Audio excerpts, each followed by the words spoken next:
Good morning বন্ধুরা, welcome back to my channel. সবাই কেমন আছে? আশা করি অনেক ভালো আছে। আমি অনেক ভালো আছি। তো দেখো এখন সকাল সাড়ে সাড়ে সাতটা না, কটা বাজে দাঁড়াও দেখি।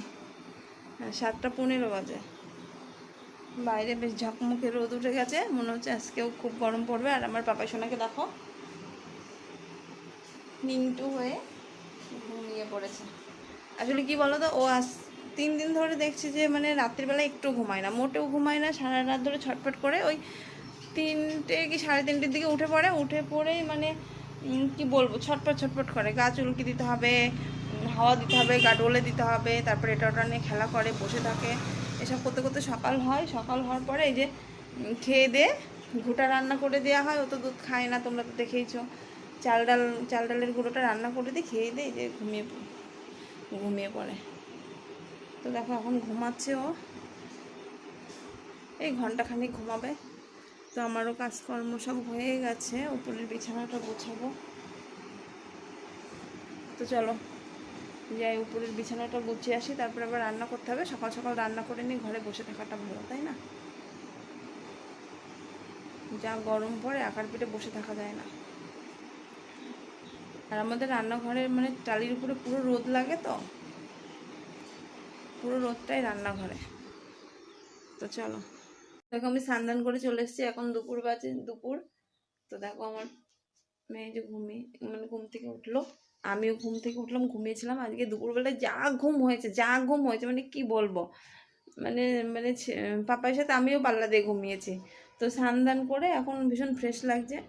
তো ফ্রিজ মিরিজ কি নোংরা হয়েছে ঘরে, মানে শোকেস মোকেস খুব নোংরা হয়েছে, খাটের টেগুলো। তো ভাবছি একটু মুছবো, ওটা ঝাড় দেওয়া হয় না 3-4 দিন ধরে। তো উপরটা ঝাড় দেবো। আসলে কি বলো তো, এত গরমের মধ্যে না বাড়তি কাজ করতে গেলে মানে ভালো লাগে না।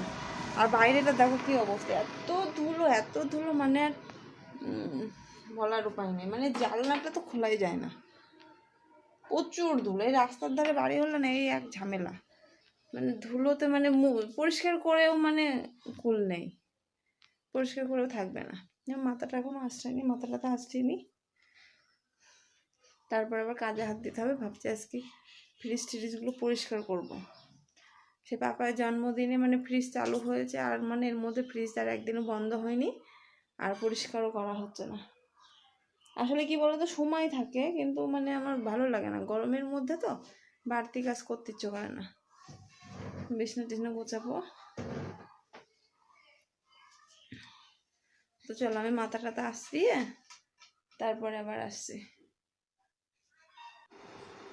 সারাদিন ঘরের কাজ করতে করতে এবার একটু মনে হলো যে কোথাও একটু হেঁটে আসা যাক। তো দেখো আমি আর আমার মেয়ে গুটি গুটি পায়ে চললাম, যা একটু হেঁটে আসি। রোদটাও পড়ে গেছে, বেশ ভালোই লাগছিলো, রাস্তায় ঝিরে ঝিরে হাওয়া হচ্ছে। আমি আর আমার মেয়ে বেরিয়ে পড়লাম। রাস্তা দিয়ে হাঁটতে হাঁটতে অনেকটা দূরে চলে গেছিলাম।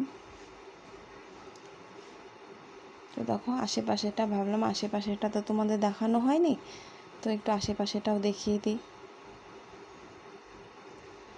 দেখো পুরো একেবারে গ্রামের পরিবেশ, চারিদিকে সবুজ গাছপালা, রাস্তার দুই ধারে সবুজ সবুজ জিনিস দেখতে কার না ভালো লাগে, তাই না? গাছপালা, সবুজ গাছপালা চারিদিকে, ঝিরিঝিরি হাওয়া হচ্ছিল।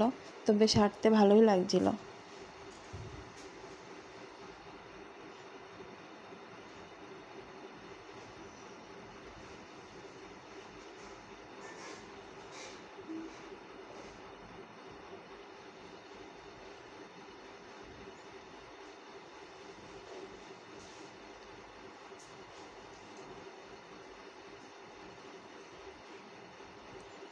ছোটোবেলায় কত হেঁটেছি, হাঁটতে হাঁটতে ঠিক মনে পড়ছিল যে ছোটোবেলায় আগে কত হেঁটেছি।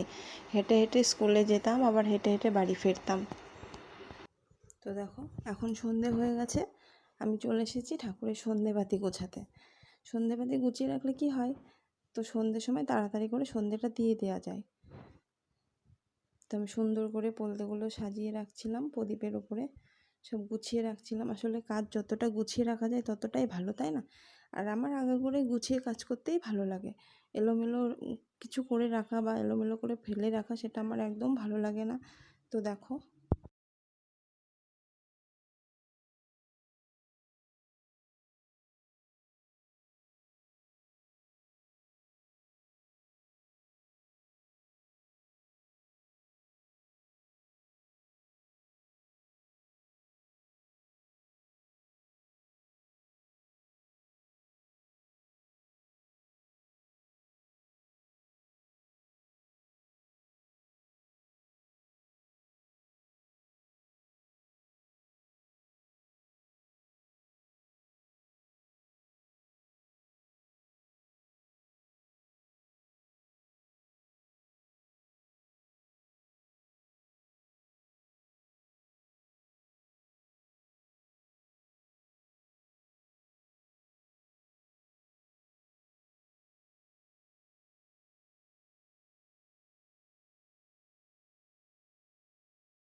তো চলে আসলাম উপরে। উপরের ঘরগুলো বড্ড নোংরা হয়েছে, ধুলো বালিতে বোঝাই হয়ে গেছে। ঝাড় দেবো দেবো করে ঝাড় দেওয়াই হয় না। তো আজকে চলে এসেছি, আজকে মনে করেই রেখেছিলাম আজকে যাই হয়ে যাক না কেন উপরের ঘর আমি ঝাড় দেবই দেবো। তো চলে এসেছি আমি উপরে ঝাড় পাট দিয়ে পরিষ্কার করতে। তো দেখো লেগে পড়েছি কাজে। আর এই ঝাড় দেওয়াদের কাজে না আমি পুরো এক্সপার্ট। সবাই তো তাই বলে, এটা আমার কথা না। তো দেখো সুন্দর করে পরিষ্কার করে ঝাঁটিয়ে ঝুটিয়ে নোংরাগুলো ধুলোগুলো বাইরে বের করে দিচ্ছি। আসলে রাস্তার ধারে বাড়ি হলে না মানে ধুলোতে মানে আর কি বলবো, গ্রিল মিরিলগুলো ধুলোতে বোঝাই হয়ে গেছে। তো সেগুলো তো এখন পরিষ্কার করা সম্ভব না। তো যখন যতটা পাচ্ছি ততটা করে রাখছি। সুন্দর করে ঝাড় দিয়ে পরিষ্কার করে গুছিয়ে টুছিয়ে তারপরে নিচে নেমেছিলাম।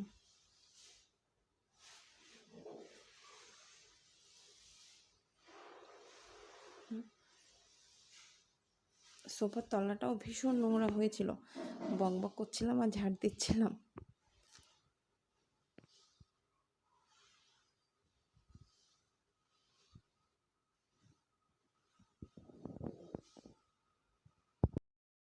দেখি বাবা দেখ না, 15 মিনিটে দিয়েছে।